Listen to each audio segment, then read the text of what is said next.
O'shda qalbaki 8,5 ming dollardan foydalanganlar qo'lga olindi. Shahar ichki ishlar boshqarmasining matbuot kotibi Zamir Sidiqov bildirishicha, lotereya o'yin klublaridan birining ma'muri noma'lum kishilar yirik summadagi lotereyani olib, to'lagan puli qalbaki ekanligini bildirib arzlangan. Tekshiruv ishlarining natijasida 38 yoshdagi avval sudlangan Qorasuv rayonining yashovchisi va 40 yoshdagi hamqishlog'i qo'lga olindi. Ular pulni qalbaki ekanligini bilishmaganini va uni kimdan olishganini aytishdi. Bugungi kunda 3-odamni qidirish ishlari olib borilmoqda. Ularga nisbatan 166-modda asosida jinoiy ish qo'zg'alib, tergov ishlari bormoqda. O'sh shahar sudi sanksiyasi bilan gumondorlar tergov tugaguncha qamoqda qoladi.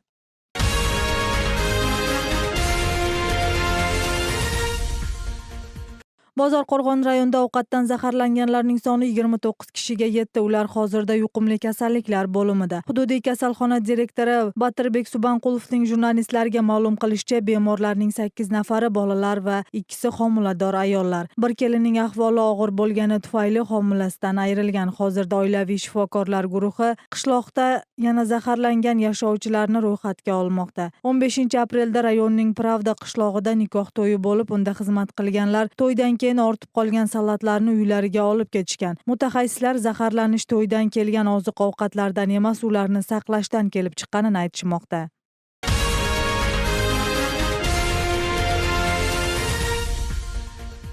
Shiddatli yog'ingarchilik sababli Suzoq rayonidagi Ko'kar daryosining suvi ko'tarilib 500 metr oraliqdagi sohilni yuvib ketgan. Bundan tashqari ayrim aholi yashash punktlariga suv xavf solmoqda. Bu haqda Favqulodda holatlar ministrligi bildirdi. Hozirda texnika va mahalliy yashovchilarning kuchi bilan qum to'siqlar va qirg'oqlar mustahkamlanmoqda. Ministrlikning qo'shimcha qilishicha, bugungi kunda Jalolobod oblastida xavfli bo'layotgan hududlarda tabiiy ofatlarni oldini olish va uning oqibatlarini bartaraf qilish ishlariga minglagan odamlar jalb qilingan.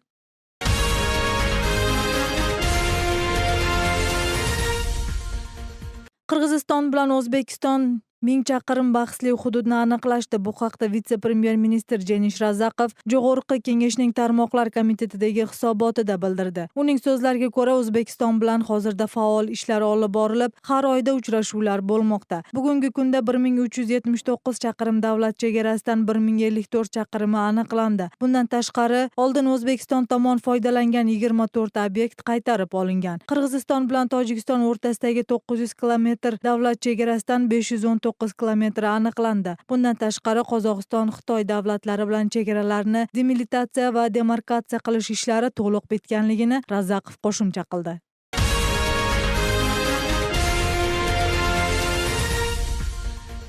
Parlament ommaviy axborot vositalari to'g'risidagi qonun loyihasini bugun 3-o'qishda ko'rib chiqadi. Qonunda ommaviy axborot vositasining asosiy huquqiga davlat organlari, siyosiy partiyalar va boshqa huquqiy tomonlar Qirg'iziston fuqarolarigina haqli ekanligi yozilgan. Loyiha avval taklif qilinganda chet el moliyalagan mediaga chetdan kelgan pul umumiy mablag'ning 20% dan oshmasligi kerak deb cheklov kiritilgan. Keyinchalik olib tashlanib, media tashkilotining chet elliklarga tegishli ulushi 35% dan oshmasligi kerak degan bo'lim qoldirilgan. Tashabbuschilar taklif qilinayotgan o'zgartirishlar telekanallarga yo'naltirilganligini, gazeta va radiolarga aloqasi yo'qligini bildirishdi.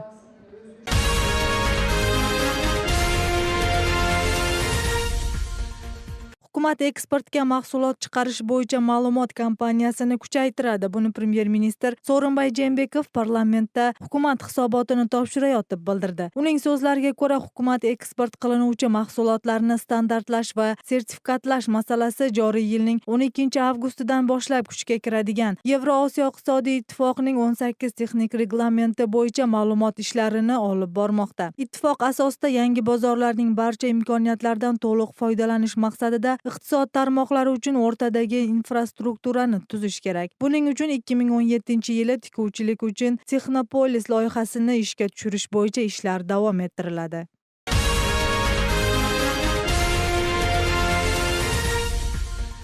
O'sh shahrida bolalar bog'chasida to'lovlar qimmatlashi mumkin. Bunday taklifni bilim berish boshqarmasi shahar kengashiga yubordi. Hozir har bir boladan olingan 500 so'm bolalarning ovqatlanishi uchun yetmaydi. Oziq-ovqat mahsulotlari qimmatlab, bir kunga to'g'ri keladigan 33 so'm bilan go'shtning miqdori kamaydi. Natijada bolalar vitaminli ovqat yeya olmay qolmoqda. Hozirda to'lov qimmatlashiga 10 bola bog'chaning ota-onalari rozilik berishdi. Qolganlarga endi xabar qilinadi. Shahar kengashi qanday qaror chiqaradi? Muxbirimiz bayon qiladi.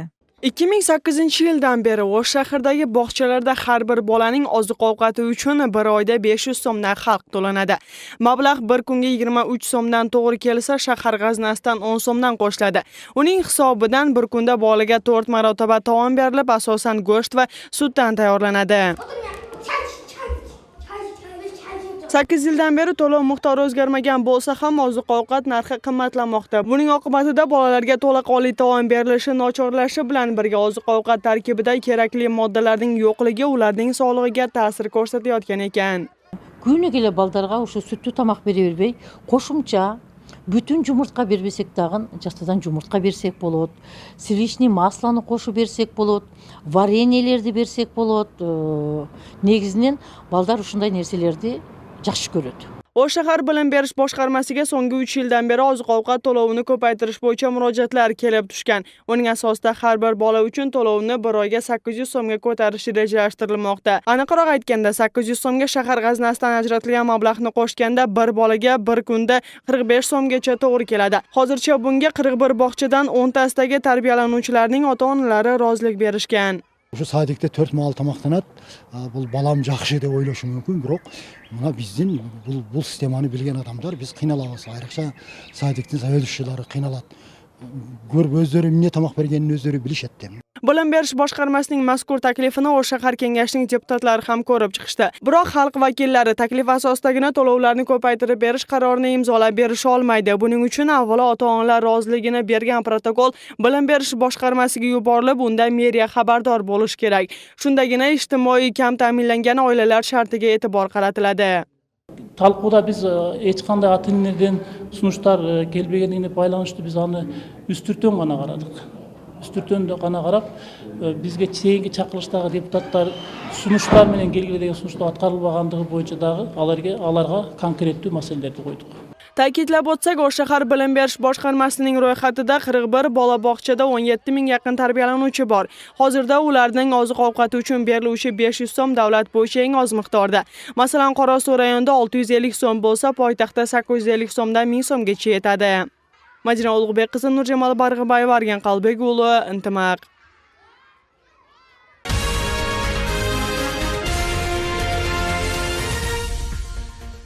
Kecha Afrika Kubogining 3-tur o'yinlari o'tkazildi. Turnirga ishtirok etayotgan Qirg'izistonning 2 jamoasi ham bu turni muvaffaqiyatsiz o'tkazdi. Dastlab Bishkekning Dordoy jamoasi Dolo'no Umirzoqov stadionida Turkmaniston chempioni Oltin Asrni qabul qilib 2-0 hisobida mag'lub bo'ldi. Dastlab birinchi bo'limning 43-daqiqasida bishkekliklar bir golni o'tkazib yuborsa, ikkinchi bo'limda Oltin Asr hujumchisi Altunurat Annadurdiyev jamoaning ikkinchi golini kiritdi. O'shning Oloy jamoasi Dushanbeda Istiqlol bilan uchrashib 3-1 hisobida mag'lub bo'ldi. Oloy jamoasining yagona golini hujumchi Alyasila kiritgan edi.